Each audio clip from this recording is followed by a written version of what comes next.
Present మనం 2025 లో ఉన్నాము. టెక్నాలజీ అంతా గ్రో అవుతున్న స్టేజ్ లో ఉన్నాము. ఏదైనా ఒకటి జరుగుతుంది లేదా ఏదైనా వర్క్ చేయండి అంటే అది ఎందుకు జరుగుతుంది, ఎలా జరుగుతుంది అని మొత్తం తెలుసుకుని చేస్తున్నాము. అంతా ఎడ్యుకేటెడ్ అండ్ అవేర్నెస్ తెచ్చుకున్నాము. కానీ ఇంకా కొంతమంది మూఢనమ్మకాల మీద నమ్మకం పెట్టుకున్నారు. అలాంటి వాళ్ళని ఏం అనాలో కూడా అర్థం కావటం లేదు. మూఢనమ్మకం అంటే అన్ని కాదు. సపోజ్ మీకు మంచి జరుగుతుంది, ఒకరిని చంపేయాలి అంటే చంపేసే స్టేజ్ దాకా వచ్చారు కొంతమంది ఆలోచించకుండా. దీనికి ఏదైనా రీజన్ అయి ఉండొచ్చు. బ్లైండ్ బిలీఫ్ లేదా ఇలాంటివి చేసే వాళ్ళు అన్ఎడ్యుకేటెడ్ ఉంటాం. 4 years ago అన్నమయ్య డిస్ట్రిక్ట్ మదనపల్లిలో ఈ ఘోరం జరిగింది.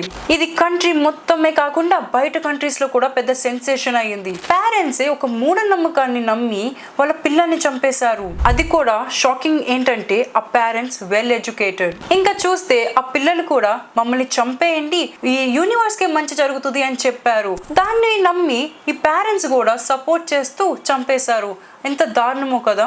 ఇప్పుడు మళ్ళీ అలాంటిది ఒక ఇన్సిడెంట్ జరిగింది February 5th.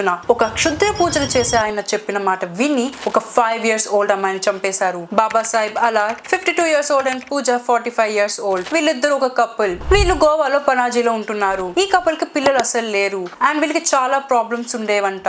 ఈ ప్రాబ్లమ్స్ అంతా సాల్వ్ చేసుకోవడానికి ఒక బ్లాక్ మ్యాజిక్ చేసే ఆయన దగ్గరికి వెళ్లారు. ఏం అడిగారంటే మాకు ఇలా ప్రాబ్లమ్స్ ఉన్నాయి, ఇవన్నీ ఎట్లా కొట్లా సాల్వ్ చేయాలి అని అడిగితే ఆ బ్లాక్ మ్యాజిక్ చేసే అతను ఏం చెప్పాడంటే ఒక పిల్లని బలివ్వండి, మీకున్న ప్రాబ్లమ్స్ అన్ని పోతాయి అని చెప్పాడంట. అందుకని వీళ్ళు అది సీరియస్ గా తీసుకుని ఒక పిల్లని చంపేయడానికి డిసైడ్ అయ్యారు. ఒక రోజు 5th February Wednesday పక్కింట్లో ఒక కపుల్ ఉన్నారు అండ్ వాళ్ళకి ఒక 5 years old అమ్మాయి ఉంది. ఆ అమ్మాయి ఆడుకుంటూ వీళ్ళ ఇంటికి ఎంటర్ అయింది. అదే ఛాన్స్ గా తీసుకుని బాబా సాహెబ్ అండ్ పూజ ఆ అమ్మాయిని చంపేశారు. కాసేపు తర్వాత ఆ పేరెంట్స్ వాళ్ళ పాప కనిపించట్లేదని అంత ఎతికాక ఒక మిస్సింగ్ రిపోర్ట్ అయితే చేశారు పోలీస్ దగ్గర. ఆ పోలీసులు కూడా CCTV ఫుటేజ్ చెక్ చేశారు అండ్ ఆ CCTV ఫుటేజ్ లో ఏం రికార్డ్ అయిందంటే ఆ పాప ఈ బాబా సాహెబ్ అండ్ పూజ వాళ్ళ ఇంటికి ఎంటర్ అవటం అయితే రికార్డ్ అయి ఉంది, కానీ బయటికి రావటం లేదు.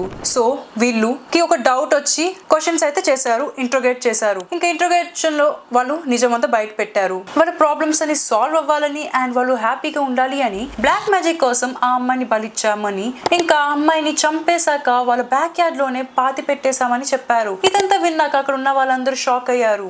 खत पाणी घालपाचें ना आनी कोणीच म्हणटा तें करपाक जायना, अश्यो कांयच घडना. जेन्ना आतां येदोळच्यान आसत तेन्ना सगळ्या लोकांचें म्हणणें हेंच.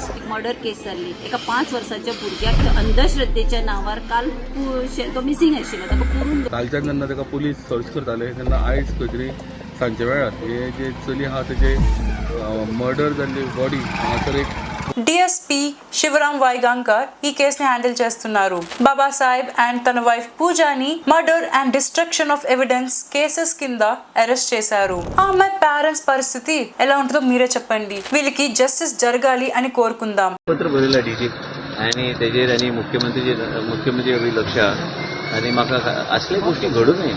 असले गोष्टी घडटा तेन्ना दुख्ख जाता आनी हांवें आमदार म्हणून हांवें ऑलरेडी पुलिसेक हांवें पत्र बरयलां ते पूर्णपणे कारवाई तेजेर जावची. पूण तरीच दुख्खद अशी घटना ती आनी अशी घटना घडू नये तितकेंच हांव म्हणूंक शकता. गांवांतूच क्रायम पावपाक लागले.